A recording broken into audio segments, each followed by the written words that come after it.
ਵਾਹਿਗੁਰੂ ਜੀ ਕਾ ਖਾਲਸਾ ਵਾਹਿਗੁਰੂ ਜੀ ਕੀ ਫਤਿਹ। ਸ਼ਾਹੀ ਫੌਜ ਵਿੱਚ ਜ਼ਬਰਦਸਤ ਖਾਂ ਸੂਬਾ ਕਸ਼ਮੀਰ ਸੀ। ਉਸ ਦੀ ਪ੍ਰੇਰਨਾ ਹੋਈ ਕਿ ਸਾਡੇ ਲੱਖਾਂ ਅੱਗੇ ਇਹ ਗੁਰੂ ਕੇ ਕਿਲੇ ਤੇ ਮੁੱਠੀ ਭਰ ਸਿੰਘ ਕੀ ਚੀਜ਼ ਹਨ। ਇਹ ਸਲਾਹ ਪੱਕਾ ਕਿ ਜੇਠ ਦੇ ਮਹੀਨੇ ਵਿੱਚ ਉਹਨਾਂ ਨੇ ਫਿਰ ਵੱਡੀਆਂ ਤੋਪਾਂ ਰਹਿਕਲੇ ਤੇ ਜੰਬੂਰੇ ਕਿਲਿਆਂ ਵੱਲ ਬੀੜ ਕੇ ਗੋਲੇ ਚਲਾਉਣੇ ਸ਼ੁਰੂ ਕਰ ਦਿੱਤੇ। ਅੱਗੋਂ ਗੁਰੂ ਜੀ ਨੇ ਵੀ ਕਿਲੇ ਦੀਆਂ ਬੁਰਜੀਆਂ 'ਤੇ ਫਿੱਟ ਕੀਤੀਆਂ ਤੋਪਾਂ ਨੂੰ ਦੁਸ਼ਮਣ ਵੱਲ ਚਲਾਉਣ ਦਾ ਹੁਕਮ ਦੇ ਕੇ ਕਿਹਾ, ਲਓ ਵੀ ਤੋਪਚੀਓ, ਸਾਡਾ ਗੋਲਾ ਨਿਸ਼ਾਨੇ 'ਤੇ ਜਾਣਾ ਚਾਹੀਦਾ ਹੈ। ਜਿੱਥੇ ਝੁੰਡਾਂ ਦੇ ਝੁੰਡ ਦੁਸ਼ਮਣਾਂ ਨੂੰ ਵੇਖੋ, ਉੱਧਰ ਤੋਪ ਨੂੰ ਭੰਵਾ ਲਵੋ ਤੇ ਗੋਲੇ ਛੱਡੋ। ਸੋ ਇਸੇ ਤਰ੍ਹਾਂ ਹੋਇਆ। ਬਾਹਰ ਤੋਪਚੀ ਵੀ ਭਾਵੇਂ ਸ਼ਿਸਤਾਂ ਬੰਨ ਗੋਲੇ ਸੁੱਟਦੇ ਸਨ, ਪਰ ਉਹ ਪਹਾੜਾਂ ਨੂੰ ਵੱਜਦੇ ਤੇ ਕਿਲੇ ਦੀ ਬਾਹੀ ਜਾਂ ਕੰਧ ਤੱਕ ਪੁੱਜਦੇ ਹੀ ਨਾ। ਪਰ ਅੰਦਰੋਂ ਗੋਲੇ ਚੱਲਣ ਤਾਂ ਉਹਨਾਂ ਦੇ ਝੁੰਡਾਂ ਦੇ ਝੁੰਡ ਉੱਡ ਜਾਣ, ਘੋੜੇ ਤੰਬੂ ਜਾਂ ਕਿੱਧਰ ਵੀ ਅੰਦਰੋਂ ਗੋਲੇ ਜਾਣ, ਉਹ ਮਾਰ ਕੀਤੇ ਬਿਨਾਂ ਖਾਲੀ ਨਾ ਜਾਣ ਤੇ ਕਿਲੇ ਵਾਲਿਆਂ ਦਾ ਕੁਝ ਵੀ ਨਾ ਵਿਗੜੇ। 3-4 ਦਿਨ ਇਸ ਤਰ੍ਹਾਂ ਦੀ ਲੜਾਈ ਨਾਲ ਉਹਨਾਂ ਦਾ ਭਾਰੀ ਨੁਕਸਾਨ ਹੋਇਆ ਤਾਂ ਉਹ ਸੋਚੀ ਪੈ ਗਏ ਕਿ ਇਸ ਤਰ੍ਹਾਂ ਸਿੰਘ ਕਦੇ ਵੀ ਜਿੱਤੇ ਨਹੀਂ ਜਾਣੇ। ਸੋ ਉਹਨਾਂ ਹੁਣ ਸਲਾਹ ਕੀਤੀ ਕਿ ਹਮਲਾ ਕਰਕੇ ਤੋਪਾਂ ਦੀ ਮਾਰ ਤੋਂ ਅੱਗੇ ਲੰਘ ਕੇ ਪੌੜੀਆਂ ਲਾ ਕਿਲੇ ਵਿੱਚ ਦਾਖਲ ਹੋ ਜਾਈਏ। ਭਾਵੇਂ ਕਿੰਨੇ ਸਿਪਾਹੀ ਮਰ ਜਾਣ, ਪਰ ਇਸ ਤਰ੍ਹਾਂ ਕਿਤੇ ਬਗੈਰ ਕੁਝ ਨਹੀਂ ਬਣ ਸਕਦਾ। 3 ਮਹੀਨੇ ਖਪਦਿਆਂ ਹੋ ਗਏ ਹਨ ਤੇ ਇਸ ਤਰ੍ਹਾਂ ਲੜਾਈ ਮੁੱਕਣੀ ਨਹੀਂ। ਇਹ ਸੋਚ 10,094 ਜਵਾਨ ਲੈ ਕੇ ਅਨੇਕਾਂ ਪੌੜੀਆਂ ਲੈ ਕੇ ਅੱਗੇ ਵਧੇ। ਸਿੰਘ ਵੀ ਬੇਖਬਰ ਨਹੀਂ ਸਨ। ਜਦੋਂ ਉਹਨਾਂ ਵੇਖਿਆ ਕਿ ਮਾਰ ਥੱਲੇ ਆ ਗਏ ਹਨ ਤਾਂ ਇੱਕਦਮ ਹੀ 4-5 ਹਜ਼ਾਰ ਬੰਦੂਕ ਦਾਗ ਦਿੱਤੀ, ਜਿਸ ਦੀ ਕੋਈ ਗੋਲੀ ਵੀ ਖਾਲੀ ਨਾ ਗਈ। ਵੱਧਦੇ ਆਉਂਦੇ ਦਾੜ ਡਿੱਗਦੇ ਗਏ। ਦੂਜੀ ਵਾਰ ਜਦ ਬੰਦੂਕਾਂ ਚੱਲੀਆਂ ਤਾਂ ਅੱਧਿਓਂ ਬਹੁਤੇ ਡਿੱਗ ਪਏ। ਹੁਣ ਤਾਂ ਕਿਸੇ ਨੇ ਅਫਸਰ ਦੀ ਆਵਾਜ਼ ਵੀ ਨਾ ਸੁਣੀ ਤੇ ਜਿਹੜੇ ਬਚੇ ਉਹ ਪਿੱਛੇ ਨੱਸ ਉੱਠੇ। ਝੱਟ ਹੀ ਲਾਸ਼ਾਂ ਦੇ ਢੇਰ ਲਵਾ ਕੇ ਬਾਕੀ ਨੱਸ ਗਏ। ਮੈਦਾਨ ਖਾਲੀ ਹੋ ਗਿਆ। ਸਿੰਘ ਵੀ ਇਸੇ ਤਾੜ ਵਿੱਚ ਸਨ। ਨੱਸਦੇ ਦੁਸ਼ਮਣ ਨੂੰ ਵੇਖ ਸਿੰਘ ਕਿਲੇ ਵਿੱਚੋਂ ਨਿਕਲ ਕੇ ਭੱਜਦਿਆਂ ਦੇ ਮੌਰੀ ਜਾ ਚੜ੍ਹੇ। ਕਈ ਤੋਪਾਂ, ਗੋਲਾ ਬਰੂਦ ਤੇ ਰਹਿਕਲੇ ਜੰਬੂਰੇ ਸਿੰਘਾਂ ਖੋਹ ਲਏ। ਸਿੰਘਾਂ ਦੇ ਇਸ ਹਮਲੇ ਨੇ ਦੁਸ਼ਮਣ ਨੂੰ ਮੀਲਾਂ ਤੱਕ ਪਿੱਛੇ ਹਟਣ ਲਈ ਮਜਬੂਰ ਕਰ ਦਿੱਤਾ। ਇਸ ਤੋਂ ਅਗਲੇ ਦਿਨ ਤੁਰਕ ਰਾਤੋਂ ਰਾਤ ਸਲਾਹਾਂ ਕਰਕੇ ਫੌਜਾਂ ਨੂੰ ਦਿਨ ਚੜ੍ਹਦੇ ਤੱਕ ਫਿਰ ਕਿਲੇ ਦੇ ਨੇੜੇ ਲੈ ਆਏ ਤੇ ਹਮਲਾ ਕਰਨ ਦੀਆਂ ਸਲਾਹਾਂ ਵਿੱਚ ਹੀ ਸਨ ਕਿ ਅਜੇ ਪੂਰੀ ਤਰ੍ਹਾਂ ਚਿੱਟਾ ਦਿਨ ਵੀ ਨਾ ਚੜ੍ਹਿਆ ਤੇ ਖਾਲਸਾ ਦਲ ਗੁਰੂ ਜੀ ਦੀ ਅਗਵਾਈ ਵਿੱਚ ਦੁਸ਼ਮਣਾਂ 'ਤੇ ਹਮਲਾਵਰ ਹੋ ਗਿਆ ਤੇ ਬਾਹਰ ਮੀਲਾਂ ਵਿੱਚ ਖਿਲਰੇ ਦੁਸ਼ਮਣ ਦੀ ਵਾਢੀ ਸ਼ੁਰੂ ਕਰ ਦਿੱਤੀ। ਤਲਵਾਰਾਂ ਦੀ ਜੰਗ ਵਿੱਚ ਸਿੰਘਾਂ ਦਾ ਮੁਕਾਬਲਾ ਕੌਣ ਕਰੇ। ਭਾਵੇਂ ਫੌਜਦਾਰ ਤੇ ਸੈਨਾ ਕਚੀਚੀਆਂ ਲੈ ਕਿਲੇ ਤੋਂ ਬਾਹਰ ਖੁੱਲ੍ਹੀ ਥਾਂ ਜੰਗ ਕਰਦੇ ਗੁਰੂ ਜੀ ਵੱਲ ਵਧੇ, ਪਰ ਸਾਹਿਬਾਂ ਦੇ ਤੀਰ ਬਿਲਕੁਲ ਨੇੜਿਓਂ ਚੱਲੇ ਹੋਏ ਤਾਂ ਦਸਾਂ ਨੂੰ ਵਿੰਨ੍ਹੀ ਜਾ ਰਹੇ ਸਨ। ਸਾਹਿਬਜ਼ਾਦਾ ਅਜੀਤ ਸਿੰਘ, ਭਾਈ ਦਇਆ ਸਿੰਘ ਜੀ, ਬਾਕੀ ਪਿਆਰਿਆਂ ਸਮੇਤ ਤੇ ਹੋਰ ਨਾਮੀ ਗ੍ਰਾਮੀ ਸਿੰਘਾਂ ਇੰਨੇ ਜੋਸ਼ ਨਾਲ ਤੀਰ ਤੇ ਤਲਵਾਰ ਦੀ ਜੰਗ ਲੜ ਰਹੇ ਸਨ ਕਿ ਜਿੱਧਰੋਂ ਵੀ ਦੁਸ਼ਮਣ ਦੇ ਹੜ ਨੂੰ ਵੱਧਦਾ ਆਉਂਦਾ ਵੇਖਦੇ, ਬਸ ਉਸੇ ਪਾਸੇ ਹੀ ਸ਼ੇਰ ਦੇ ਬਿਰਗਾਂ ਦੀਆਂ ਡਾਰਾਂ ਨੂੰ ਪੈਣ ਵਾਂਗ ਜਾਂ ਪੈਂਦੇ ਤੇ ਜਦੋਂ ਤੱਕ ਦੁਸ਼ਮਣ ਨੂੰ ਭਜਾ ਨਾ ਦਿੰਦੇ, ਪਿੱਛੇ ਨਾ ਹਟਦੇ। ਇਸ ਪਿੱਛੋਂ ਵਜੀਦ ਖਾਂ ਵੀ ਆਪਣੀਆਂ ਫੌਜਾਂ ਲੈ ਕੇ ਆ ਪੁੱਜਾ ਤੇ ਸਾਰਾ ਦਿਨ ਲੋਹੇ ਤੇ ਲੋਹਾ ਖੜਕਿਆ। ਮੇਲਾਂ ਵਿੱਚ ਧਰਤੀ ਲਾਲ ਹੋ ਗਈ, ਲੋਥਾਂ ਤੇ ਢੇਰ ਲੱਗ ਗਏ। ਸਿੰਘ ਦੁਸ਼ਮਣ ਦੀ ਫੌਜ ਵਿੱਚ ਗੁਰੂ ਜੀ ਤੇ ਹੋਰ ਬਹਾਦਰ ਸਿੰਘਾਂ ਸਮੇਤ ਜੋ ਤੀਰਾਂ ਨਾਲ ਅੱਗੇ ਵਧੇ ਆਉਂਦੇ ਦੁਸ਼ਮਣ ਦੇ ਅਫਸਰਾਂ ਨੂੰ ਵਿੰਨ੍ਹੀ ਜਾ ਰਹੇ ਸਨ। ਸਾਰਾ ਦਿਨ ਹੀ ਜੰਗ ਕਰਦੇ, ਨਾ ਆਪ ਖਾਧਾ ਨਾ ਉਹਨਾਂ ਨੂੰ ਖਾਣ ਦਿੱਤਾ। ਸਾਰਾ ਦਿਨ ਜੰਗ ਕਰਨ ਪਿੱਛੋਂ ਦਿਨ ਛਿਪਦੇ ਨੂੰ ਗੁਰੂ ਜੀ ਨੇ ਆਪਣੇ ਜ਼ਖਮੀ ਸਾਂਭਣ ਦਾ ਹੁਕਮ ਦਿੱਤਾ ਤੇ ਉਹਨਾਂ ਨੂੰ ਲੜਦੇ ਚੁੱਕ ਕੇ ਲੈ ਗਏ ਤੇ ਕਿਲੇ ਵਿੱਚ ਪਹੁੰਚ ਗਏ। ਸ਼ਾਹੀ ਅਫਸਰ ਗੁਰੂ ਜੀ ਦੀ ਇਸ ਜੰਗ 'ਤੇ ਹੈਰਾਨ ਹੋ ਗਏ। ਦਿਨ ਚੜ੍ਹੇ ਉਹਨਾਂ ਨੇ ਵੇਖਿਆ ਕਿ ਜਿੱਥੇ ਕਿਤੇ ਇੱਕ ਸਿੰਘ ਦੀ ਲਾਸ਼ ਪਈ ਸੀ, ਉੱਥੇ ਨਾਲ 8-8, 10-10 ਦੇ ਕਈ ਥਾਈਂ ਇਸ ਤੋਂ ਵਧੇਰੇ ਉਹਨਾਂ ਦੇ ਸਿਪਾਹੀਆਂ ਦੀਆਂ ਲਾਸ਼ਾਂ ਪਈਆਂ ਸਨ। ਇਸ ਜੰਗ ਨੇ ਉਹਨਾਂ ਨੂੰ ਕੰਨਾਂ ਨੂੰ ਹੱਥ ਲਵਾ ਦਿੱਤੇ ਤੇ ਸਭ ਦੇ ਮੂੰਹੋਂ ਨਿਕਲਿਆ, ਗੁਰੂ ਬੜਾ ਯੋਧਾ ਹੈ, ਗੁਰੂ ਬੜਾ ਲੜਾਕਾ ਹੈ, ਗੁਰੂ ਬੜਾ ਤੀਰ ਅੰਦਾਜ਼ ਹੈ, ਗੁਰੂ ਦੀਆਂ ਬਾਹਾਂ ਤੀਰ ਚਲਾਉਂਦੇ ਥੱਕਣ ਵਾਲੀਆਂ ਨਹੀਂ। ਇਸ ਤਰ੍ਹਾਂ ਸਭ ਕੁਝ ਨਾ ਕੁਝ ਆਖ ਰਹੇ ਸਨ ਤੇ ਅੱਜ ਜੰਗ ਦੀ ਮੁਹਿੰਮ ਉਹਨਾਂ ਨੂੰ ਔਖੀ ਜਾਪੀ। ਦੂਜਿਆਂ ਨੂੰ ਦਬਾਉਣ ਮਾਰਨ ਤੇ ਉਹਨਾਂ ਨੂੰ ਜਿਵੇਂ ਮਰਜ਼ੀ ਸਜ਼ਾ ਦੇਣ ਵਾਲਿਆਂ ਨੂੰ ਅੱਜ ਖਤਰਾ ਭਾਸਿਆ ਕਿ ਜੇ ਰੋਜ਼ ਹੀ ਇਉਂ ਜੰਗ ਹੋਈ ਤਾਂ ਗੁਰੂ ਸਾਨੂੰ ਛੱਡੇਗਾ ਨਹੀਂ, ਜਿਹੜਾ ਅੱਜ ਸਾਰਾ ਦਿਨ ਆਪਣੇ 4-5 ਹਜ਼ਾਰ ਸਿੰਘਾਂ ਨੂੰ ਨਾਲ ਲੈ ਕੇ ਸਾਡੇ ਲੱਖਾਂ ਦੇ ਲਸ਼ਕਰ ਵਿੱਚ ਸਾਨੂੰ ਮਾਰਦਾ ਫਿਰਦਾ ਰਿਹਾ ਹੈ ਤੇ ਸਾਥੋਂ ਘੇਰਿਆ ਜਾਂ ਮਾਰਿਆ ਨਹੀਂ ਜਾ ਸਕਿਆ, ਨਾ ਕਿਲ੍ਹੇ ਵਿੱਚ ਦਾਖਲ ਹੋਣੋਂ ਹੀ ਰੋਕਿਆ ਜਾ ਸਕਿਆ। ਉਸ ਗੁਰੂ 'ਤੇ ਫਤਿਹ ਪਾਉਣੀ ਕੋਈ ਸੌਖੀ ਗੱਲ ਨਹੀਂ। ਰਾਤ ਭਰ ਸਲਾਹਾਂ ਹੁੰਦੀਆਂ ਰਹੀਆਂ ਤੇ ਅਖੀਰ ਫੈਸਲਾ ਹੋਇਆ ਕਿ ਇਉਂ ਲੜਨਾ ਨਾਹਕ ਆਪਣੀ ਸੈਨਾ ਨੂੰ ਮਰਵਾਉਣਾ ਹੈ। ਬਸ ਇਹ ਕਰੋ ਕਿ ਘੇਰਾ ਪਾਓ, ਅਨੰਦਪੁਰ ਵਿੱਚੋਂ ਨਾ ਕੋਈ ਆਵੇ ਨਾ ਜਾਵੇ, ਇੰਨਾ ਸਖਤ ਘੇਰਾ ਕਰ ਦਿਓ, ਤੋਪ ਦੀ ਮਾਰ ਤੋਂ ਪਿਛਾਂਹ ਹਟ ਕੇ ਬੈਠ ਜਾਓ, ਦਾਣਾ ਫੱਕਾ ਜੋ ਆਵੇ ਰੋਕੀ ਜਾਓ। ਘੇਰਾ ਪਾਈ ਬੈਠਿਆਂ ਤੇ ਚੜ੍ਹਾਈ। ਮੁਗਲ ਸੂਬਿਆਂ ਨੇ ਤੋਪਾਂ ਦੀ ਮਾਰ ਤੋਂ ਫੌਜ ਨੂੰ ਦੂਰ ਦੂਰ ਕਰਕੇ ਬਿਠਾ ਦਿੱਤਾ ਤੇ ਕਹਿਣ ਲੱਗੇ, ਭੁੱਖੇ ਮਰਦੇ ਆਪ ਨਿਕਲਣਗੇ ਜਾਂ ਮਰਨਗੇ। ਤੁਰਕਾਂ ਦੀ ਇਹ ਚਾਲ ਵੇਖ ਕੇ ਗੁਰੂ ਜੀ ਨੇ ਵੀ ਆਪਣੇ ਮੁਖੀ ਸਿੰਘਾਂ ਨਾਲ ਸਲਾਹ ਕਰਕੇ ਹੁਕਮ ਦੇ ਦਿੱਤਾ ਕਿ ਦੂਜੇ ਤੀਜੇ ਦਿਨ ਵੇਲੇ ਕੁਵੇਲੇ ਨਿਕਲੋ ਤੇ ਦੁਸ਼ਮਣ ਨੂੰ ਭਾਜੜ ਪਾ ਕੇ ਲੁੱਟ ਮਾਰ ਕਰਕੇ ਫਿਰ ਵਾਪਸ ਕਿਲ੍ਹਿਆਂ ਵਿੱਚ ਆ ਜਾਇਆ ਕਰੋ। ਇਹ ਤੁਰਕ ਤੇ ਪਹਾੜੀਏ ਆਪੇ ਮਾਰ ਖਾ ਕੇ ਤੰਗ ਪੈ ਕੇ ਮੁੜ ਜਾਣਗੇ। ਸੋ ਚੜ੍ਹਦੀ ਕਲਾ ਵਿੱਚ ਰਹਿਣ ਵਾਲੇ ਸਿੰਘਾਂ ਨੇ ਗੁਰੀਲਾ ਲੜਾਈ ਸ਼ੁਰੂ ਕਰ ਦਿੱਤੀ ਤੇ ਤੁਰਕ ਬੇਖਬਰੀ ਵਿੱਚ ਹੀ ਮਾਰਦੇ ਕੁਟੀਂਦੇ ਰਹਿਣ, ਉਹਨਾਂ ਦੀ ਪੇਛੀ ਹੀ ਕੋਈ ਨਾ ਜਾਏ। ਕੁਝ ਦਿਨਾਂ ਮਗਰੋਂ ਗੁਰੂ ਜੀ ਨੇ ਫਿਰ ਬਾਹਰ ਨਿਕਲ ਕੇ ਜੰਗ ਕਰਨ ਦਾ ਖਿਆਲ ਪ੍ਰਗਟ ਕੀਤਾ ਤਾਂ ਵਿਚਾਰਵਾਨ ਤੇ ਸਿੱਦਕੀ ਸ਼ਹੀਦੀ ਨੂੰ 84 ਤੋਂ ਛੁੱਟੀ ਪਾਉਣ ਦੀ ਗਰੰਟੀ ਸਮਝਣ ਵਾਲੇ ਸਿੰਘਾਂ ਨੂੰ ਚਾਉ ਚੜ੍ਹ ਗਏ। ਗੁਰੂ ਜੀ ਦਾ ਇਹ ਉਪਦੇਸ਼ ਹਰ ਵੇਲੇ ਹੀ ਮੁਖੀ ਸਿੰਘ ਖਾਲਸੇ ਪ੍ਰਤੀ ਸੁਣਾਉਂਦੇ ਰਹਿੰਦੇ ਸੀ। ਰਣਭੂਮੀ ਵਿੱਚ ਸ਼ਤਰੂਆਂ ਨਾਲ ਸਾਹਮਣੇ ਮੱਥੇ ਲੜ ਕੇ ਸ਼ਹੀਦ ਹੋਣ ਵਾਲਿਆਂ ਨੂੰ ਸਹਿਜੇ ਹੀ ਬ੍ਰਹਮ ਗਿਆਨੀ ਦੀ ਪਦਵੀ ਪ੍ਰਾਪਤ ਹੋ ਜਾਂਦੀ ਹੈ, ਜਿਹੜੀ ਧੂਣੀਆਂ ਤਮਾਣ ਵਾਲੇ ਤੇ ਛਿਲੇ ਕੱਟ ਕੇ ਸਰੀਰਾਂ ਨੂੰ ਸਾਰੀ ਉਮਰ ਦੁੱਖ ਦੇਣ ਵਾਲਿਆਂ ਨੂੰ ਵੀ ਪ੍ਰਾਪਤ ਨਹੀਂ ਹੁੰਦੀ। ਸੋ ਰਾਤ ਸਮੇਂ ਆਰਾਮ ਕਰਨ ਮਗਰੋਂ ਨਿੱਤ ਵਾਂਗ ਸਵੇਰੇ ਅੰਮ੍ਰਿਤ ਵੇਲੇ ਨਗਾਰਾ ਖੜਕਿਆ, ਪਰ ਨਾਲ ਹੀ ਮਗਰੋਂ ਰਣਜੀਤ ਨਗਾਰੇ ਤੇ ਦੂਹਰੀਆਂ ਚੋਬਾਂ ਲੱਗ ਗਈਆਂ।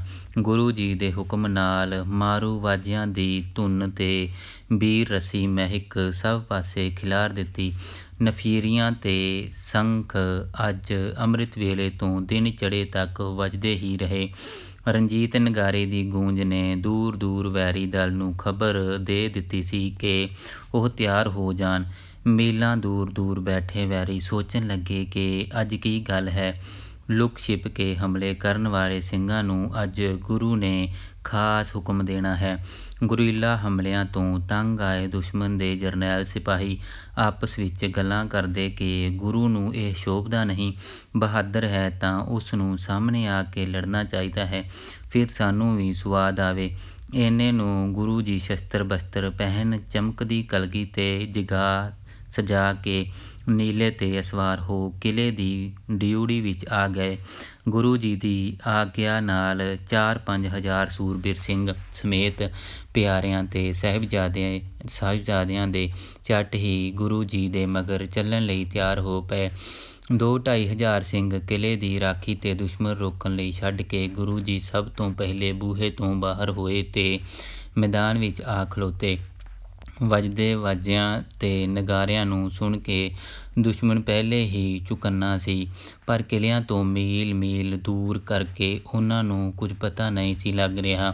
ਪਰ ਜਦ ਸਿੰਘਾਂ ਦੇ ਜੈਕਾਰਿਆਂ ਉਹਨਾਂ ਨੂੰ ਕਿਲ੍ਹੇ ਤੋਂ ਬਾਹਰ ਲੱਗਦੇ ਸੁਣਾਈ ਦਿੱਤੇ ਤਾਂ ਉਹਨਾਂ ਝੱਟ ਦੂਰਬੀਨਾਂ ਨਾਲ ਉੱਚੇ ਚੜ੍ਹ ਕੇ ਵੇਖਿਆ ਤੇ ਦੱਸਿਆ, ਕਲਗੀ ਜਗਾ ਵਾਲਾ ਗੁਰੂ ਗੋਬਿੰਦ ਸਿੰਘ ਕਿਲ੍ਹੇ ਤੋਂ ਬਾਹਰ ਹੈ ਅਤੇ ਸਿੰਘਾਂ ਦੇ ਬਿਲਕੁਲ ਅੱਗੇ ਹੈ।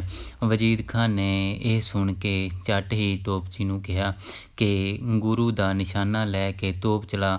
ਕਹਿੰਦੇ ਹਨ ਕਿ ਤੋਪਚੀ ਨੇ ਦੂਰਬੀਨ 'ਚੋਂ ਵੇਖ 4-5 ਗੋਲੇ ਨਿਸ਼ਾਨੇ ਲੈ ਚਲਾਏ ਜੋ ਗੁਰੂ ਜੀ ਦੇ ਇੱਧਰ ਉੱਧਰ ਦੀ ਲੰਘ ਗਏ। ਗੁਰੂ ਜੀ ਘੋੜੇ ਨੂੰ ਇੱਧਰ ਉੱਧਰ ਫੇਰਦੇ ਅਤੇ ਤੀਰ ਚਲਾਉਂਦੇ ਦੁਸ਼ਮਣ ਵੱਲ ਵੱਧ ਰਹੇ ਸਨ ਅਤੇ 6ਵਾਂ ਗੋਲਾ ਛੱਡਣ ਤੋਂ ਪਹਿਲੇ ਸਿੰਘਾਂ ਦਾ ਦਲ ਕਿਰਪਾਨਾਂ ਧੂ ਕੇ ਦੁਸ਼ਮਣ 'ਤੇ ਜਾ ਪਿਆ ਸੀ।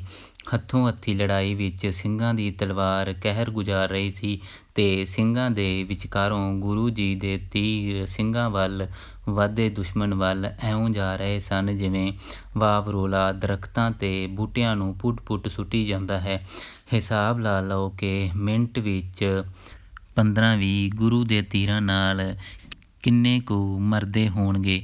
ਜਦ ਇੱਕ ਤੀਰ 8 10 ਨੂੰ ਪਾਰ ਕਰ ਫਿਰ ਧਰਤੀ ਵਿੱਚ ਜਾ ਖੁੱਭ ਰਿਹਾ ਸੀ।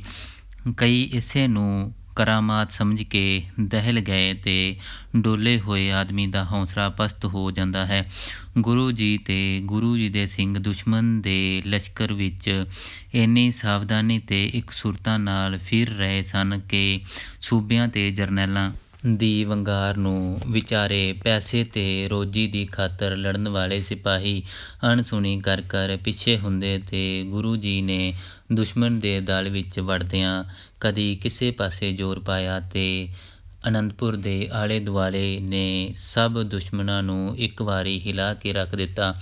ਵਜੀਦ ਖਾਨ ਨੇ ਗੁਰੂ ਜੀ ਨੂੰ ਇਸ ਤਰ੍ਹਾਂ ਨਿਧੜਕ ਅਤੇ ਮੈਦਾਨ ਵਿੱਚ ਲੜਦਿਆਂ ਵੇਖ ਕੋਸ਼ਿਸ਼ ਕੀਤੀ ਕਿ ਗੁਰੂ ਜੀ ਨੂੰ ਕਿਸੇ ਤਰੀਕੇ ਨਾਲ ਘੇਰ ਲਿਆ ਜਾਵੇ ਕਿ ਉਹ ਮੁੜ ਕਿਲ੍ਹੇ ਵਿੱਚ ਨਾ ਜਾ ਸਕਣ। ਪਰ ਹੁਣ ਗੁਰੂ ਜੀ ਦੇ ਤੀਰ ਤਾਂ ਮੌਤ ਵਰਤਾ ਰਹੇ ਸਨ। ਵੱਡੇ ਬਹਾਦਰ ਅਤੇ ਹੌਸਲੇ ਵਾਲੇ ਗੁਰੂ ਜੀ ਦੇ ਤੀਰਾਂ ਦਾ ਸ਼ਿਕਾਰ ਹੋ ਧਰਤੀ 'ਤੇ ਲੇਟਦੇ ਗਏ। ਪਰ ਡਰ ਅਤੇ ਸਹਿਮ ਬਾਕੀ ਸਿਪਾਹੀਆਂ ਨੂੰ ਅੱਗੇ ਹੋਣੋਂ ਰੋਕ ਰਿਹਾ ਸੀ। ਅਖੀਰ ਇੱਕ ਥਾਂ ਵਜੀਦ ਖਾਨ ਅਤੇ ਜ਼ਬਰਦਸਤ ਖਾਂ ਸਾਰਾ ਜ਼ੋਰ ਲਾ ਕੇ ਅੱਗੇ ਵਧ ਆਏ ਸਨ। ਗੁਰੂ ਜੀ ਦੇ ਸਿੰਘ ਵੀ ਅਕਾਲ ਕਰਦੇ ਉੱਧਰ ਹੀ ਜਾ ਪਏ। ਕਹਿੰਦੇ ਹਨ ਸਿੰਘ ਕੁਝ ਚਿਰ ਐਸੇ ਜੰਮ ਕੇ ਲੜੇ ਕਿ ਖੂਨ ਵਗ ਕੇ ਦਰਿਆ ਤੱਕ ਜਾ ਪਹੁੰਚਾ ਅਤੇ ਲੋਥ ਚੜ੍ਹ ਗਈ। ਵਜੀਦ ਖਾਂ ਅਤੇ ਜ਼ਬਰਦਸਤ ਖਾਂ ਦੇ ਲਲਕਾਰਦੇ ਅਤੇ ਵੰਗਾਰਦੇ ਵੀ ਬਾਕੀ ਸਿਪਾਹੀ ਜਾਨਾਂ ਬਚਾ ਕੇ ਭੱਜ ਗਏ ਅਤੇ ਇਉਂ ਕਿਲ੍ਹਿਓਂ ਬਾਹਰ ਨਿਕਲ ਕੇ ਵੀ ਉਹਨਾਂ ਨੇ ਦੁਸ਼ਮਣਾਂ ਨੂੰ ਇਹ ਦੱਸ ਦਿੱਤਾ ਕਿ ਜੇ ਅਸਾਂ ਨਿਕਲਣਾ ਹੋਵੇ ਤਾਂ ਤੁਹਾਨੂੰ ਮਾਰ ਕੇ ਵੀ ਨਿਕਲ ਕੇ ਕਿਤੇ ਹੋਰ ਪਾਸੇ ਜਾ ਸਕਦੇ ਹਾਂ। ਪਰ ਇਹ ਨਿਕਲ ਜਾਣਾ ਵੀ ਸਾਡੀ ਬਹਾਦਰੀ ਹੀ ਹੈ। ਪਰ ਤੁਸੀਂ ਇਸ ਨੂੰ ਸਾਡੀ ਹਾਰ ਦੱਸੋਗੇ ਅਤੇ ਕਹੋਗੇ ਕਿ ਅਸੀਂ ਗੁਰੂ ਨੂੰ ਅਨੰਦਪੁਰੋਂ ਭਜਾ ਦਿੱਤਾ ਹੈ। ਸੋ ਗੁਰੂ ਜੀ ਇਸ ਤਰ੍ਹਾਂ ਵੱਡੀ ਫਤਿਹ ਕਰਕੇ ਫਿਰ ਕਿਲ੍ਹੇ ਵੱਲ ਮੁੜੇ। ਰਸਤੇ ਵਿੱਚ ਕਿਲ੍ਹੇ ਨੂੰ ਰੋਕਣ ਲਈ ਦੁਸ਼ਮਣ ਨੇ ਕੁਝ ਪ੍ਰਬੰਧ ਕੀਤਾ ਸੀ ਪਰ ਚੜ੍ਹਦੀਆਂ ਕਲਾਂ ਵਾਲੇ ਸਿੰਘਾਂ ਦੇ ਇੱਕੋ ਹੀ ਹਮਲੇ ਨੇ ਉਹਨਾਂ ਨੂੰ ਸਭ ਨੂੰ ਮਾਰ ਭਜਾਇਆ ਅਤੇ ਸਿੰਘ ਜੈਕਾਰੇ ਛੱਡਦੇ ਅਤੇ ਨਗਾਰੇ ਵਜਾਉਂਦੇ ਫਿਰ ਕਿਲ੍ਹੇ ਵਿੱਚ ਜਾ ਪੁੱਜੇ ਅਤੇ ਦੁਸ਼ਮਣ ਦੰਦੀਆਂ ਕਰੀਚਦੇ ਅਤੇ ਹੱਥ ਮਲਦੇ ਹੀ ਰਹਿ ਗਏ। ਅੱਜ ਦੀਆਂ ਲੜਾਈਆਂ ਨੇ ਹਿੰਦੂਆਂ ਅਤੇ ਮੁਗਲਾਂ ਦੋਹਾਂ ਨੂੰ ਕਹਿਣ 'ਤੇ ਮਜਬੂਰ ਕਰ ਦਿੱਤਾ ਕਿ ਇਹ ਗੁਰੂ ਨਾਨਕ ਸ਼ਾਹ ਪੀਰਾਂ ਦੀ ਗੱਦੀ ਹੈ। ਇਹਨਾਂ ਨੂੰ ਹਿੰਦੂਆਂ ਨੇ ਝੁਕ ਪ੍ਰਣਾਮਾਂ ਕੀਤੀਆਂ। ਸਿੱਧ ਜੋਗੀ ਸੰਨਿਆਸੀ ਬੈਰਾਗੀ ਅਤੇ ਸ਼ਾਸਤਰੀ ਬ੍ਰਾਹਮਣ ਇਸ ਗੁਰੂ ਅੱਗੇ ਝੁਕੇ। ਮੁਸਲਮਾਨਾਂ ਦੇ ਵਲੀ ਪੀਰ ਇਹਨਾਂ ਅੱਗੇ ਝੁਕੇ ਅਤੇ ਇਹਨਾਂ ਨੂੰ ਸਿਜਦੇ ਕੀਤੇ। ਸੋ ਐਸੀ ਗੱਦੀ ਦੇ ਮਾਲਕ ਬਹਾਦਰ ਗੁਰੂ ਨਾਲ ਕੌਣ ਵਾਰੇ ਆ ਸਕਦਾ ਹੈ। ਅਸੀਂ ਮਨੁੱਖ ਸਮਝ ਕੇ ਉਹਨਾਂ 'ਤੇ ਹਮਲੇ ਕਰਦੇ ਹਾਂ ਪਰ ਵੇਖਦੇ ਨਹੀਂ ਕਿ ਇਹ ਕੋਈ ਮਨੁੱਖਾਂ ਦਾ ਕੰਮ ਹੈ ਕਿ ਲੱਖਾਂ ਫੌਜਾਂ ਵਿੱਚ ਇਉਂ ਜੰਗ ਕਰਦਾ ਫਿਰੇ ਅਤੇ ਫਿਰ ਮੰਨੀਆਂ ਪ੍ਰਮੰਨੀਆਂ ਜੇਤੂ ਅਤੇ ਕਦੇ ਨਾ ਹਾਰਨ ਵਾਲੀਆਂ ਫੌਜਾਂ ਨੂੰ ਦਲ ਮਲ ਕੇ ਅਤੇ ਹਰਾ ਨਸਾ ਕੇ ਫਤਿਹ ਕਰਕੇ ਪਿੱਛੇ ਮੁੜੇ। 3 ਮਹੀਨੇ ਘੇਰਾ ਪਏ ਨੂੰ ਹੋ ਗਏ ਹਨ। ਅੰਦਰ ਕੋਈ ਚੀਜ਼ ਅਸੀਂ ਜਾਣ ਨਹੀਂ ਦਿੱਤੀ ਪਰ ਵੇਖਦੇ ਹਾਂ ਕਿ ਅਜੇ ਤੱਕ ਉੱਥੇ ਸਿੰਘ ਛਕਦੇ ਛਕਾਉਂਦੇ ਹਨ ਪਰ ਪਤਾ ਨਹੀਂ ਕਿੱਥੋਂ ਇੰਨਾ ਕੁਝ ਆਈ ਜਾਂਦਾ ਹੈ।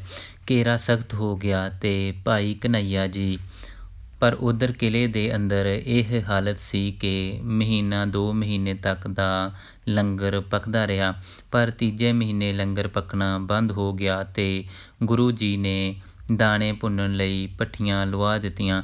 ਸਵੇਰੇ ਸ਼ਾਮ ਮੁੱਠ-ਮੁੱਠ ਦਾਣੇ ਹਰ ਸਿੰਘ ਨੂੰ ਦੇਣੇ ਸ਼ੁਰੂ ਕਰ ਦਿੱਤੇ ਸਨ, ਪਰ ਤੀਜੇ ਮਹੀਨੇ ਇਹ ਦਾਣੇ ਵੀ ਇੱਕ ਟਾਈਮ ਹੋ ਗਏ ਅਤੇ ਇਸ ਮਗਰੋਂ ਦਰੱਖਤਾਂ ਦੇ ਪੱਤੇ 'ਤੇ ਘਾਹ-ਫੂਸ ਉਬਾਲ ਜਾਂ ਕੱਚੇ ਹੀ ਖਾਣ ਦੀ ਲੜੀ ਚੱਲ ਪਈ। ਪਰ ਇਸ ਗੱਲ ਨਾਲ ਭੁੱਖ ਨਹੀਂ ਮਿਟ ਸਕਦੀ ਸੀ। ਪਰ ਗੁਰੂ ਕੇ ਸਿੰਘ ਰਾਤ ਬਰਾਤੇ ਛਾਪੇ ਮਾਰ ਕੇ ਜੋ ਹੱਥ ਲੱਗਦਾ ਉਹ ਲੈ ਆਉਂਦੇ ਅਤੇ ਵੰਡ ਖਾਂਦੇ। ਭਾਵੇਂ ਘੇਰਾ ਸੀ, ਪਰ ਅਨੰਦਪੁਰ ਤੋਂ ਘੱਟੋ ਘੱਟ ਮੀਲ ਦੂਰ ਸੀ। ਸਿੰਘ ਰਾਤ ਬਰਾਤੇ ਅਤੇ ਦਿਨ ਵੇਲੇ ਵੀ ਬਾਹਰ ਨਿਕਲ ਕੇ ਨੇੜੇ ਤੇੜੇ ਫਿਰਦੇ ਰਹਿੰਦੇ ਸਨ। ਕਈ ਭੁੱਖੋਂ ਤੰਗ ਆਏ ਅੱਗੇ ਵੱਧ ਕੇ ਲੜ ਕੇ ਸ਼ਹੀਦ ਹੋ ਜਾਂਦੇ ਅਤੇ ਕਈ ਮਾਰ ਕੇ ਜਾਂ ਫੱਟੜ ਕਰਕੇ ਫਿਰ ਵਾਪਸ ਪਰਤ ਆਉਂਦੇ ਸਨ। ਇਉਂ 100-100 ਅਤੇ 200-200 ਦੇ ਟੋਲੇ ਤੁਰੇ ਹੀ ਰਹਿੰਦੇ ਸਨ ਅਤੇ ਬਾਕੀ ਜੰਗ ਕਿਲ੍ਹੇ ਵਿੱਚੋਂ ਤੀਰਾਂ ਜਾਂ ਬੰਦੂਕਾਂ ਨਾਲ ਗੋਲੀਆਂ ਦੀ ਚਲਾਚਲ ਹੁੰਦੀ ਰਹਿੰਦੀ। ਮੁਗਲਾਂ ਨੇ ਤਾਂ ਅੱਗੇ ਨਾ ਵਧਣ ਦੀ ਕਸਮ ਖਾ ਲਈ ਸੀ ਅਤੇ ਇਸੇ ਆਸ 'ਤੇ ਪਿੱਛੇ ਹਟ ਕੇ ਬਹਿ ਗਏ ਸਨ ਕਿ ਲੜਾਈ ਕਰਕੇ ਮੁਫ਼ਤ ਦੀਆਂ ਫੌਜਾਂ ਮਰਵਾਉਣ ਨਾਲੋਂ ਘੇਰਾ ਪਾਉਣਾ ਚੰਗਾ ਹੈ। ਸਿੰਘ ਆਪ ਭੁੱਖ ਦੇ ਦੁੱਖੋਂ ਤੰਗ ਆ ਕੇ ਕਿਲ੍ਹਾ ਛੱਡ ਕੇ ਨੱਸਣਗੇ। ਪਰ ਇਸ ਛਾਪਾਮਾਰ ਜੰਗ ਦੇ ਸਮੇਂ ਗੁਰੂ ਕੇ ਸੇਵਕ ਮੈਦਾਨੇ ਜੰਗ ਵਿੱਚ ਪਾਣੀ ਪਿਆਉਣ ਦੀ ਸੇਵਾ ਕਰਦੇ ਅਤੇ ਪਿਆਸਿਆਂ ਦੀ ਪਿਆਸ ਬੁਝਾ ਕੇ ਦਿਲੀ ਅਸੀਸਾਂ ਲੈਂਦੇ। ਇਸ ਸਮੇਂ ਭਾਈ ਘਨੱਈਆ ਜੀ ਇਹੋ ਜਿਹੇ ਸਮਦ੍ਰਿਸ਼ਟੀ ਵਾਲੇ ਸੇਵਕ ਸਨ ਜੋ ਮਸ਼ਕ ਭਰ ਕੇ ਲੈ ਜਾਂਦੇ, ਹਰ ਇੱਕ ਨੂੰ ਪਾਣੀ ਪਿਆਈ ਜਾਂਦੇ। ਜੋ ਪਾਣੀ ਮੰਗਦਾ, ਜਿਸ ਦੇ ਮੂੰਹੋਂ ਆਵਾਜ਼ ਆਉਂਦੀ ਪਾਣੀ, ਭਾਈ ਘਨੱਈਆ ਜੀ ਝੱਟ ਹੀ ਉੱਥੇ ਪਹੁੰਚ ਪਾਣੀ ਪਿਆਉਂਦੇ। ਭਾਈ ਘਨੱਈਆ ਜੀ ਇਹ ਨਾ ਵੇਖਦੇ ਕਿ ਇਹ ਆਵਾਜ਼ ਸਿੰਘ ਦੀ ਹੈ ਕਿ ਮੁਗਲ ਦੀ, ਉਹ ਤਾਂ ਪ੍ਰੇਮ ਨਾਲ ਪਾਣੀ ਪਿਆਈ ਜਾਂਦੇ। ਉਹ ਮੈਦਾਨ ਜੰਗ ਵਿੱਚ ਹੁੰਦੇ ਅਤੇ ਮਸ਼ਕ ਦਰਿਆ ਵਿੱਚੋਂ ਭਰ ਲਿਆਉਂਦੇ ਅਤੇ ਪਾਣੀ ਪਿਆਈ ਜਾਂਦੇ। ਜੇ ਕਿਲ੍ਹੇ ਨੇੜੇ ਹੁੰਦੇ ਤਾਂ ਮਸ਼ਕ ਬੌਲੀ ਸਾਹਿਬ ਵਿੱਚੋਂ ਭਰ ਕੇ ਲੈ ਜਾਂਦੇ। ਇਉਂ ਉਹ ਸਾਰਾ ਦਿਨ ਜੰਗ ਦੇ ਮੈਦਾਨ ਵਿੱਚ ਫਿਰਦੇ ਰਹਿੰਦੇ। ਉਹ ਮੁਗਲਾਂ ਵਿੱਚ ਫਿਰਨੋਂ ਵੀ ਨਾ ਡਰਦੇ ਅਤੇ ਮੁਗਲ ਵੀ ਉਹਨਾਂ ਨੂੰ ਕੁਝ ਨਾ ਆਖਦੇ। ਖ਼ਬਰੇ ਕਦੋਂ ਦੇ ਭਾਈ ਘਨੱਈਆ ਜੀ ਇਉਂ ਸਮਦ੍ਰਿਸ਼ਟੀ ਨਾਲ ਪਾਣੀ ਪਿਆਉਣ ਦੀ ਸੇਵਾ ਕਰਦੇ ਆ ਰਹੇ ਸਨ। ਪਰ ਹੁਣ ਜਦ ਕਿਲ੍ਹੇਬੰਦ ਲੜਾਈ ਹੋ ਰਹੀ ਸੀ ਅਤੇ ਸਿੰਘ ਲੁੱਟਮਾਰ ਅਤੇ ਗੁਰੀਲੇਪਨ ਦੀ ਲੜਾਈ ਲੜ ਝਟਪਟ ਕਿਲ੍ਹੇ ਵਿੱਚ ਆ ਫੜਦੇ, ਪਰ ਭਾਈ ਘਨੱਈਆ ਜੀ ਬਾਹਰ ਨਿਕਲਦੇ ਤਾਂ ਮੁਸਲਮਾਨ ਕਾਇਲਾਂ ਨੂੰ ਹੀ ਪਾਣੀ ਪਿਆਈ ਜਾਂਦੇ। ਉਹਨਾਂ ਵਿੱਚੋਂ ਕਈ ਆਖਦੇ ਖੁਦਾ ਤੇਰਾ ਭਲਾ ਕਰੇ, ਪਰ ਭਾਈ ਘਨੱਈਆ ਜੀ ਕਿਸੇ ਹੋਰ ਸਰੂਰ ਵਿੱਚ ਹੀ ਮਸਤ ਅਤੇ ਮਗਨ ਹੋਏ, ਬਸ ਪਾਣੀ ਦੀ ਆਵਾਜ਼ ਵੱਲ ਹੀ ਖਿਆਲ ਕਰਦੇ ਹੋਏ ਕਿਸੇ ਦੀ ਕੋਈ ਗੱਲ ਸੁਣਦੇ ਹੀ ਨਾ। ਇੱਕ ਦਿਨ ਕੁਝ ਸਿੰਘਾਂ ਨੇ ਵੇਖ ਲਿਆ ਕਿ ਭਾਈ ਘਨੱਈਆ ਜੀ ਦੁਸ਼ਮਣਾਂ ਨੂੰ ਵੀ ਪਾਣੀ ਪਿਆਈ ਜਾ ਰਹੇ ਹਨ। ਉਹਨਾਂ ਵੇਖਿਆ ਕਿ ਉਹ 10-20 ਦੁਸ਼ਮਣ ਸਿਪਾਹੀਆਂ ਨੂੰ ਮਾਰ ਜਾਂ ਫੱਟੜ ਕਰਕੇ ਆਏ ਸਨ, ਪਰ ਭਾਈ ਘਨੱਈਆ ਜੀ ਉਹਨਾਂ ਵਿੱਚੋਂ 4-5 ਨੂੰ ਸਮੇਂ ਸਿਰ ਪਾਣੀ ਪਿਆ ਕੇ ਫਿਰ ਜੀਵਤ ਕਰ ਦਿੱਤਾ ਹੈ। ਸਿੰਘਾਂ ਨੂੰ ਬੜਾ ਗੁੱਸਾ ਆਇਆ। ਉਹ ਚਾਹੁੰਦੇ ਸਨ ਕਿ ਭਾਈ ਘਨੱਈਆ ਜੀ ਨੂੰ ਉੱਥੇ ਹੀ ਮਾਰ ਦੇਣ, ਪਰ ਦੂਜੇ ਪਾਸੇ ਸਿੰਘਾਂ ਨੇ ਇਹ ਵੀ ਵੇਖਿਆ ਕਿ ਉਹ ਰੋਜ਼ ਹੀ ਸ੍ਰੀ ਕਲਗੀਧਰ ਪਿਤਾ ਜੀ ਦੀ ਹਜ਼ੂਰੀ ਵਿੱਚ ਜਾਂਦੇ ਅਤੇ ਦਰਸ਼ਨ ਦੀਦਾਰ ਕਰਨ ਮਗਰੋਂ ਫਿਰ ਪਾਣੀ ਦੀ ਸੇਵਾ ਕਰਨ ਲੱਗ ਜਾਂਦੇ ਹਨ। ਸਿੰਘਾਂ ਨੇ ਉਸੇ ਦਿਨ ਇਹ ਸ਼ਿਕਾਇਤ ਸ੍ਰੀ ਕਲਗੀਧਰ ਜੀ ਪਾਸ ਕੀਤੀ। ਦੇਖੋ ਜੀ, ਅਸੀਂ ਤਾਂ ਦੁਸ਼ਮਣ ਨੂੰ ਮਾਰਨਾ ਲੋੜਦੇ ਹਾਂ, ਪਰ ਸਾਡਾ ਇੱਕ ਸਾਥੀ ਪਾਣੀ ਪਿਆਉਣ ਵਾਲਾ ਇਹ ਨਹੀਂ ਵੇਖਦਾ ਕਿ ਸਿੰਘ ਕਿਹੜਾ ਹੈ ਅਤੇ ਦੁਸ਼ਮਣ ਕਿਹੜਾ। ਜਿੱਥੋਂ ਪਾਣੀ ਦੀ ਆਵਾਜ਼ ਆਵੇ ਉਹ ਉਸੇ ਪਾਸੇ ਜਾ ਕੇ ਪਾਣੀ ਪਿਆਉਣ ਲੱਗ ਜਾਂਦਾ ਹੈ। ਅੱਜ ਅਸਾਂ ਦਾ ਲਾ ਕੇ ਮਸਾਂ ਹੀ 15-20 ਦੁਸ਼ਮਣ ਮਾਰੇ ਅਤੇ ਘਾਇਲ ਕਰ ਦਿੱਤੇ। ਉਹਨਾਂ ਵਿੱਚੋਂ ਕੁਝ ਤੜਪ ਰਹੇ ਸਨ ਅਤੇ ਉਹ ਪਾਣੀ ਦੀਆਂ ਆਵਾਜ਼ਾਂ ਦੇ ਰਹੇ ਸਨ। ਭਾਈ ਘਨੱਈਆ ਜੀ ਇਸ ਆਵਾਜ਼ ਨੂੰ ਸੁਣ ਉੱਥੇ ਪੁੱਜੇ ਅਤੇ ਉਹਨਾਂ ਨੂੰ ਪਾਣੀ ਪਿਆ ਕੇ ਕਈਆਂ ਨੂੰ ਮੁੜ ਸਾਡੇ ਨਾਲ ਲੜਨ ਜੋਗਾ ਕਰ ਦਿੱਤਾ ਹੈ। ਉਹ ਪਾਣੀ ਪੀਂਦੇ ਹੀ ਸਾਡੇ ਵੱਲ ਘੂਰੀਆਂ ਪਾ ਕੇ ਦੇਖਣ ਲੱਗ ਪਏ, ਪਰ ਅਸੀਂ ਉਦੋਂ ਦੂਰ ਆ ਚੁੱਕੇ ਸਾਂ। ਸੋ ਤੁਸੀਂ ਇਸ ਨੂੰ ਅਜਿਹਾ ਕਰਨ ਤੋਂ ਰੋਕੋ ਕਿ ਬਹੁਤਾ ਦੁਸ਼ਮਣ ਵਿੱਚ ਨਾ ਤੁਰਿਆ ਫਿਰੇ, ਆਪਣੇ ਸਿੰਘਾਂ ਵਿੱਚ ਹੀ ਰਹੇ ਅਤੇ ਵਾਪਸ ਮੁੜ ਆਇਆ ਕਰੇ। ਗੁਰੂ ਜੀ ਨੇ ਭਾਈ ਘਨੱਈਆ ਜੀ ਨੂੰ ਬੁਲਾਉਣਾ। ਸਿੰਘਾਂ ਦੀ ਸ਼ਿਕਾਇਤ ਸੁਣ ਕੇ ਗੁਰੂ ਜੀ ਨੇ ਭਾਈ ਘਨੱਈਆ ਜੀ ਨੂੰ ਬੁਲਾਇਆ ਤੇ ਉਹਨਾਂ ਦੀ ਸ਼ਿਕਾਇਤ ਬਾਰੇ ਪੁੱਛਿਆ। ਭਾਈ ਘਨੱਈਆ ਜੀ ਇਸ ਸਮੇਂ ਹੱਥ ਜੋੜੀ ਖਲੋਤੇ ਸਨ ਤੇ ਉਹਨਾਂ ਬੜੇ ਹੀ ਨਰਹੰਮੇ ਤੇ ਧੀਰਜ ਨਾਲ ਜਵਾਬ ਦਿੱਤਾ, ਮੇਰੇ ਸਵਾਮੀ, ਮੈਂ ਤਾਂ ਕਿਸੇ ਦੁਸ਼ਮਣ ਨੂੰ ਪਾਣੀ ਨਹੀਂ ਪਿਆਇਆ। ਸ਼ਿਕਾਇਤ ਲਾਉਣ ਵਾਲੇ ਸਿੰਘ ਵੀ ਕੋਲ ਹੀ ਸਨ।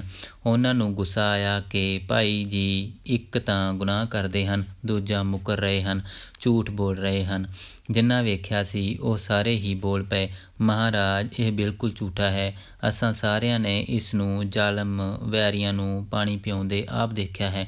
ਕਿਉਂ ਭਾਈ ਘਨੱਈਆ ਜੀ, ਤੁਸੀਂ ਝੂਠੇ ਹੋ ਕਿ ਇਹ ਸਿੰਘ ਝੂਠੇ ਹਨ? ਮਹਾਰਾਜ, ਸੱਚ ਝੂਠ ਦਾ ਨਿਬੇੜਾ ਕਰਨ ਲਈ ਹੀ ਤਾਂ ਤੁਸੀਂ ਸੰਸਾਰ 'ਤੇ ਪ੍ਰਗਟ ਹੋਏ ਹੋ।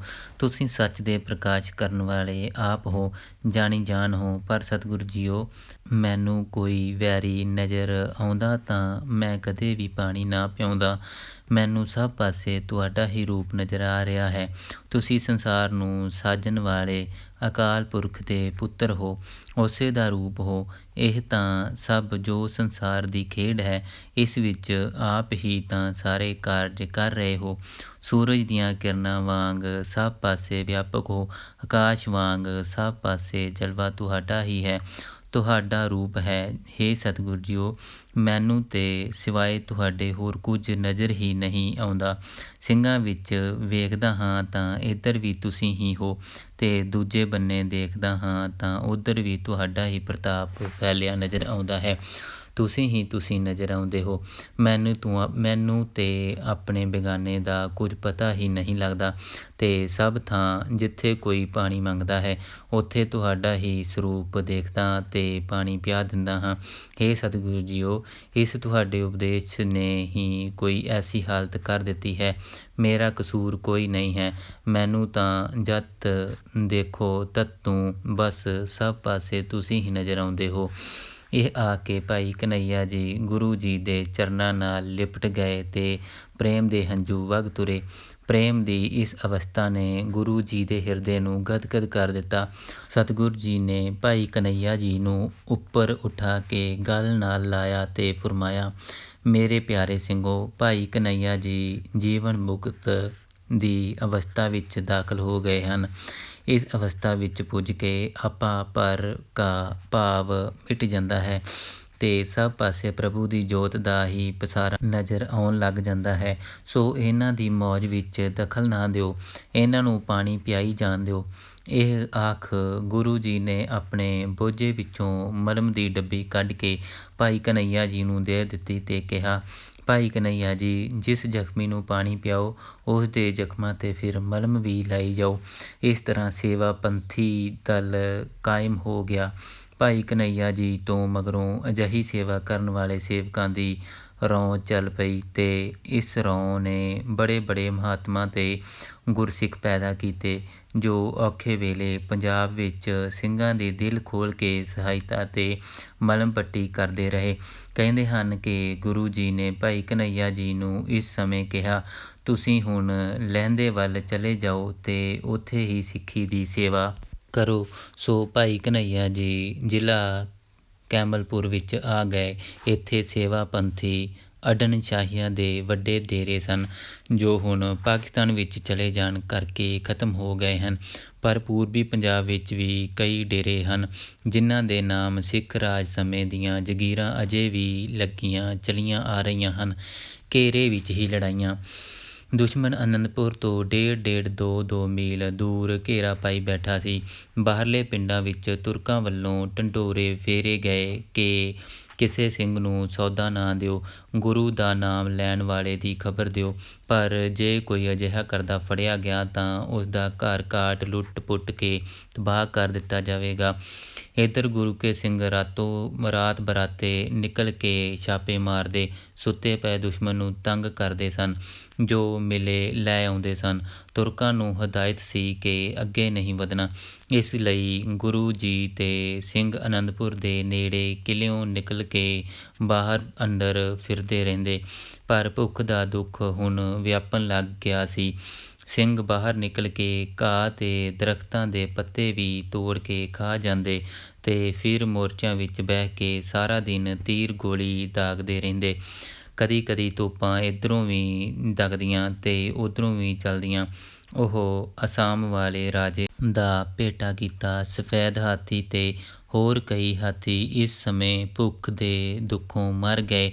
ਕਈ ਘੋੜੇ ਵੀ ਮਰ ਗਏ, ਪਰ ਸਿਦਕੀ ਸਿੰਘ ਨਾ ਡੋਲੇ, ਜਿਨ੍ਹਾਂ ਨੂੰ ਰੋਜ਼ ਹੀ ਗੁਰੂ ਜੀ ਸਵੇਰੇ ਦੀਵਾਨ ਲਾ ਕੇ ਉਪਦੇਸ਼ ਦਿੰਦੇ ਸਨ ਕਿ ਸਿੰਘੋ, ਜੋ ਪਦਵੀ ਸੂਰਬੀਰ ਦੀ ਹੈ, ਜੰਗ ਵਿੱਚ ਜੂਝ ਕੇ ਸ਼ਹੀਦ ਹੋਣ ਵਾਲੇ ਦੀ ਹੈ, ਉਹ ਕਿਸੇ ਹੋਰ ਨੂੰ ਪ੍ਰਾਪਤ ਨਹੀਂ ਹੁੰਦੀ। ਜਿਸ ਪਦਵੀ ਲਈ ਰਾਜੇ ਰਾਜ ਛੱਡ ਕੇ ਜੋਗੀ ਹੋ ਗਏ, ਕਠਨ ਘਾਲਣਾ ਘਾਲ ਤਪ ਸਾਧ ਕੇ ਉਹ ਕੇਵਲ ਕੁਝ ਰਿੱਧੀਆਂ ਦੇ ਮਾਲਕ ਬਣ ਸਕੇ, ਪਰ ਜੋ ਧਰਮਪਦ ਬ੍ਰਹਮ ਗਿਆਨੀ ਦੀ ਪਦਵੀ ਹੈ, ਉਸ ਨੂੰ ਪ੍ਰਾਪਤ ਨਹੀਂ ਕਰ ਸਕਦੇ। ਬ੍ਰਹਮ ਲੋਕ ਤੇ ਸੱਚਖੰਡ ਦੇ ਸੁੱਖਾਂ ਨੂੰ ਹਾਸਲ ਨਹੀਂ ਕਰ ਸਕਦੇ, ਪਰ ਸੂਰਮ ਗਤੀ ਤੇ ਬਹਾਦਰੀ ਨਾਲ ਸ਼ਹੀਦ ਹੋਣ ਵਾਲਾ ਇਹਨਾਂ ਸੁੱਖਾਂ ਨੂੰ ਸਹਿਜ ਹੀ ਪ੍ਰਾਪਤ ਕਰ ਲੈਂਦਾ ਹੈ। ਇਹਨਾਂ ਉਪਦੇਸ਼ਾਂ ਨੂੰ ਸਿਦਕੀ ਸਿੱਖ ਪੱਲੇ ਬੰਨ੍ਹ ਰਾਤ ਦਿਨੇ ਬਸ ਜੰਗ ਵਿੱਚ ਜੂਝ ਕੇ ਮਰਨ ਦੇ ਸਮਿਆਨੇ ਹੀ ਕਰਦੇ ਰਹਿੰਦੇ। ਇੱਕ ਵਾਰੀ ਸਿੰਘ ਨੇ ਕਿਹਾ, ਹੇ ਗੁਰਦੇਵ ਸਵਾਮੀ ਜੀ, ਕੜਾਹ ਪ੍ਰਸ਼ਾਦ ਮਿਲੇ ਨੂੰ ਚਿਰ ਹੋ ਗਿਆ ਹੈ। ਕੜਾਹ ਪ੍ਰਸ਼ਾਦ ਕਿਵੇਂ ਮਿਲਣਾ ਚਾਹੀਦਾ ਹੈ? ਇਹ ਗੱਲਾਂ ਹੁੰਦੀਆਂ ਸਨ ਕਿ ਕਿਸੇ ਨੇ ਕਿਹਾ, ਕੜਾਹ ਪ੍ਰਸ਼ਾਦ ਦਾ ਕੀ ਹੈ? ਅੱਜ ਰਾਤ ਨੂੰ ਚਲੋ, ਫਲਾਣੇ ਪਾਸੇ ਫੌਜ ਦੇ ਵਿਚਕਾਰ ਰਾਸ਼ਨ ਦਾ ਭੰਡਾਰ ਹੈ, ਉੱਥੇ ਛਾਪਾ ਮਾਰੋ ਤੇ ਜੋ ਹੱਥ ਲੱਗੇ ਲੈ ਆਓ। ਜਿਹੜੇ ਸ਼ਹੀਦ ਹੋ ਗਏ ਉਹਨਾਂ ਨੂੰ ਅੱਗੇ ਮਿਲ ਜਾਏਗਾ, ਤੇ ਜਿਹੜੇ ਸਮਾਨ ਲੈ ਕੇ ਪਹੁੰਚ ਜਾਣਗੇ ਉਹ ਇੱਥੇ ਜੋ ਚਾਹੁਣ ਛਕ ਲੈਣਗੇ। ਇਸੇ ਤਰ੍ਹਾਂ ਕੀਤਾ ਗਿਆ। 500 ਸਿੰਘ ਸੂਰਮਾ ਤਿਆਰ ਹੋਇਆ। ਅੱਧੀ ਰਾਤ ਨੂੰ ਕਿਲ੍ਹੇ 'ਚੋਂ ਨਿਕਲ ਕੇ ਚੁੱਪ-ਚਾਪ ਉਸੇ ਪਾਸੇ ਤੁਰ ਪਏ। ਜਿਉਂ ਹੀ ਲਸ਼ਕਰ ਦੇ ਨੇੜੇ ਪੁੱਜੇ, ਉੱਥੋਂ ਘੋੜੇ ਰਾਸ਼ਨ ਵਾਲੀ ਥਾਂ ਵੱਲ ਭਜਾਏ ਤੇ ਝੱਟ ਹੀ ਰਾਸ਼ਨ ਕੋਲ ਜਾ ਪਹੁੰਚੇ। ਸਭ ਦੇ ਘੋੜਿਆਂ 'ਤੇ ਖੁਰਜੀਆਂ ਪਾਈਆਂ ਸਨ। ਉਹ ਜੋ ਕੁਝ ਲੱਭਾ ਚੁੱਕ ਕੇ ਭਰ ਲਈਆਂ। ਸਿੰਘਾਂ ਨੂੰ ਜਾਣ ਸਮੇਂ ਤੱਕ ਤਾਂ ਕੋਈ ਔਕੜ ਨਾ ਆਈ, ਪਰ ਹੁਣ ਤਾਂ ਸਾਰੀ ਫੌਜ ਹੀ ਉਹਨਾਂ ਵੱਲ ਉਲਰ ਪਈ ਸੀ। ਪਰ ਕੁਸਮਸਾਂ ਤੇ ਹਨੇਰਾ ਸਿੰਘਾਂ ਦੀ ਮਦਦ ਕਰ ਰਿਹਾ ਸੀ ਤੇ ਉਹ ਤੇਗਾਂ ਵਾਉਂਦੇ ਕਿਲ੍ਹੇ ਵੱਲ ਤੁਰ ਪਏ। 100 ਤੋਂ ਵੱਧ ਸਿੰਘ ਸ਼ਹੀਦ ਹੋ ਗਏ, ਪਰ ਹਜ਼ਾਰਾਂ ਤੁਰਕ ਥੱਲੇ ਉੱਤੇ ਹੋ ਕੇ ਹੀ ਮਰ ਤੇ ਜ਼ਖਮੀ ਹੋ ਗਏ। ਸਿੰਘ ਜਿੰਨਾ ਕੁ ਲਿਆ ਸਕੇ ਲੈ ਕੇ ਕਿਲ੍ਹੇ ਵਿੱਚ ਜਾ ਵੜੇ ਤੇ ਅਗਲੇ ਦਿਨ ਤਰਹਵਾਲ ਦੇ ਗੱਫੇ ਸਭ ਨੇ ਛਕੇ। ਕਹਿੰਦੇ ਹਨ ਕਿ ਇਸ ਦਿਨ ਤੋਂ ਤੁਰਕਾਂ ਨੇ ਰਾਸ਼ਨ ਦੇ ਭੰਡਾਰ ਫੌਜ ਦੇ ਬਿਲਕੁਲ ਪਿੱਛੇ ਬਾਹਰ ਲੈ ਗਏ। ਗੁਰੂ ਜੀ ਨੇ ਤੀਰ ਮਾਰਨਾ। ਇੱਕ ਦਿਨ ਗੁਰੂ ਜੀ ਨੇ ਦੂਰਬੀਨ ਲੈ ਕੇ ਬਾਹਰਲੇ ਘੇਰੇ ਨੂੰ ਵੇਖ ਰਹੇ ਸਨ ਤਾਂ ਉਹਨਾਂ ਵੇਖਿਆ ਕਿ 2 ਮੀਲ ਦੂਰ ਇੱਕ ਪਿੱਪਲ ਦੇ ਹੇਠਾਂ ਸੂਬਾ ਵਜੀਦ ਖਾਂ ਤੇ ਜ਼ਬਰਦਸਤ ਖਾਂ ਸ਼ਤਰੰਜ ਖੇਡ ਰਹੇ ਸਨ। ਹੋਰ ਕਈ ਅਫਸਰ ਵੀ ਕੋਲ ਬੈਠੇ ਗੱਲਾਂ ਕਰ ਰਹੇ ਸਨ। ਗੁਰੂ ਸਾਹਿਬ ਚੋਜੀ ਪਿਤਾ ਨੇ ਹੱਥ ਵਿੱਚ ਧਨੁੱਖ ਫੜੀ ਤੇ ਖਿੱਚ ਕੇ ਤੀਰ ਛੱਡ ਦਿੱਤਾ। ਜਾ ਕੇ ਸੂਬਿਆਂ ਦੇ ਮੰਜੇ ਦੇ ਪਾਵੇ ਨੂੰ ਵੱਜਾ। ਗੁਰੂ ਜੀ ਦੇ ਤੀਰ ਦੀ ਨੋਕ ਸੁਨਹਿਰੀ ਸੀ, ਜਿਸ ਨੂੰ ਵੇਖ ਕੇ ਝੱਟ ਹੀ ਉਹ ਸਮਝ ਗਏ ਕਿ ਇਹ ਤੀਰ ਤਾਂ ਗੁਰੂ ਗੋਬਿੰਦ ਸਿੰਘ ਨੇ ਮਾਰਿਆ ਹੈ। ਝੱਟ ਹੀ ਬੋਲੇ, ਦੇਖੋ ਭਾਈ, ਗੁਰੂ ਨੇ 2.5 ਕੋਹ ਤੋਂ ਸਾਨੂੰ ਤੀਰ ਮਾਰਿਆ ਹੈ ਤੇ ਖੁਦਾ ਦਾ ਸ਼ੁਕਰ ਹੈ ਕਿ ਅਸੀਂ ਬਚ ਗਏ ਹਾਂ। ਤੀਰ ਮੰਜੇ ਦੇ ਪਾਵੇ ਵਿੱਚ ਧਸ ਗਿਆ ਹੈ। ਕਿੰਨੀ ਤਾਕਤ ਹੈ ਤੀਰ ਚਲਾਉਣ ਵਾਲੇ ਗੁਰੂ ਦੀ! ਇੰਨੀ ਤਾਕਤ ਮਨੁੱਖ ਵਿੱਚ ਨਹੀਂ, ਇਹ ਤਾਂ ਕਰਾਮਾਤ ਦਾ ਕੰਮ ਹੈ। ਜਿਹੜਾ ਪਾਵੇ ਨੂੰ ਤੀਰ ਮਾਰ ਸਕਦਾ ਹੈ, ਉਹ ਸਾਨੂੰ ਵੀ ਮਾਰ ਸਕਦਾ ਹੈ। ਇਸ ਲਈ ਉੱਠੋ, ਦੇਰ ਨਾ ਕਰੋ, ਪਿੱਛੇ ਹਟ ਜਾਓ। ਦੋਵੇਂ ਸੂਬੇ ਉੱਠ ਬੈਠੇ। ਨਫਰ ਨੂੰ ਬੁਲਾਇਆ ਕਿ ਮੰਜਾ ਚੁੱਕ ਕੇ ਹੋਰ ਪਰੇ ਲੈ ਜਾਵੇ, ਪਰ ਇੰਨੇ ਨੂੰ ਗੁਰੂ ਜੀ ਦਾ ਦੂਜਾ ਤੀਰ ਬ੍ਰਿਛ ਦੇ ਡਾਹਣ ਨੂੰ ਵੱਜਦਾ ਵੇਖਿਆ। ਇੱਕ ਨੇ ਝੱਟ ਹੀ ਅੱਗੇ ਹੋ ਕੇ ਤੀਰ ਵੇਖਿਆ ਤੇ ਫੜ ਲਿਆ ਤਾਂ ਉਸ ਨਾਲ ਇੱਕ ਕਾਗਜ਼ ਵਲੇਟਿਆ ਹੋਇਆ ਸੀ, ਜਿਸ 'ਤੇ ਲਿਖਿਆ ਸੀ, ਇਹ ਕਰਾਮਾਤ ਨਹੀਂ, ਹੁਨਰ ਹੈ। ਇਸ ਹੁਨਰ ਦੇ ਸਦਕੇ ਹੀ ਅਸੀਂ ਤੁਹਾਡਾ ਮੁਕਾਬਲਾ ਕਰ ਰਹੇ ਹਾਂ। ਦੇਖੋ ਬਈ, ਇੰਨੀ ਦੂਰ ਬੈਠੇ ਸਾਡੀਆਂ ਗੱਲਾਂ ਨੂੰ ਜਾਣ ਲਿਆ ਹੈ ਤੇ ਕਹਿੰਦੇ ਹਨ ਕਿ ਇਹ ਕਰਾਮਾਤ ਨਹੀਂ। ਖੁਦਾਈ ਬੰਦੇ ਦੇ ਮਨ ਵਿੱਚ ਜੋ ਵੀ ਖਿਆਲ ਆਉਣ, ਉਹ ਸੱਚੇ ਹੀ ਹੁੰਦੇ ਹਨ, ਝੂਠੇ ਆਉਂਦੇ ਨਹੀਂ। ਦੋਵੇਂ ਜ਼ਬਰਦਸਤ ਖਾਂ ਅਤੇ ਵਜੀਦ ਖਾਂ ਇੰਨਾ ਡਰੇ ਕਿ ਉਹਨਾਂ ਨੇ ਆਪਣਾ ਤੰਬੂ ਦਰਿਆ ਦੇ ਪਾਰ ਅੱਧਾ ਮੀਲ ਹੋਰ ਦੂਰ ਕਰ ਲਿਆ ਅਤੇ ਗੱਲਾਂ ਕਰ ਕਰ ਹੈਰਾਨ ਹੋ ਰਹੇ ਸਨ ਕਿ ਕੈਸੇ ਜ਼ਬਰਦਸਤ ਗੁਰੂ ਖੁਦਾਈ ਬੰਦੇ ਨਾਲ ਇਹਨਾਂ ਪਹਾੜੀਆਂ ਨੇ ਵੈਰ ਪਾ ਲਿਆ ਹੈ। ਅਜਮੇਰ ਚੰਦ ਵੀ ਇਸ ਸਮੇਂ ਆਣ ਪੁੱਜਾ ਸੀ। ਉਹ ਕਹਿਣ ਲੱਗਾ, ਕੀ ਦਸੀਏ, ਇਸ ਗੁਰੂ ਨੇ ਤਾਂ ਸਾਡੇ ਬਹਾਦਰ ਹੀ ਮਾਰ ਖਪਾਏ ਹਨ। ਇਸ ਨੇ ਕਿਹੋ ਜਿਹੇ ਸਿੰਘ ਪੈਦਾ ਕੀਤੇ ਹਨ ਕਿ ਉਹ ਡਰਦੇ ਹੀ ਨਹੀਂ, ਲੜ ਲੜ ਕੇ ਮਰ ਜਾਂਦੇ ਹਨ ਪਰ ਪਿੱਛੇ ਨਹੀਂ ਹਟਦੇ। ਅਸਾਂ ਕਈ ਵਾਰ 4-4 ਅਤੇ 5-5 ਸਿੰਘਾਂ ਨੂੰ ਘੇਰਾ ਪਾਇਆ ਹੈ, ਪਰ ਉਹ ਨਾ 100 ਕੋਲੋਂ ਡਰਦੇ ਹਨ ਅਤੇ ਨਾ ਹਜ਼ਾਰਾਂ ਕੋਲੋਂ। ਪਰ ਹੁਣ ਇਸ ਗੁਰੂ ਨੂੰ ਫਤਿਹ ਕਿਵੇਂ ਕਰੋਗੇ? ਸੂਬਿਆਂ ਨੇ ਕਿਹਾ, ਅਸੀਂ ਤਾਂ ਆਪ ਬੜੇ ਤੰਗ ਆਏ ਹੋਏ ਹਾਂ।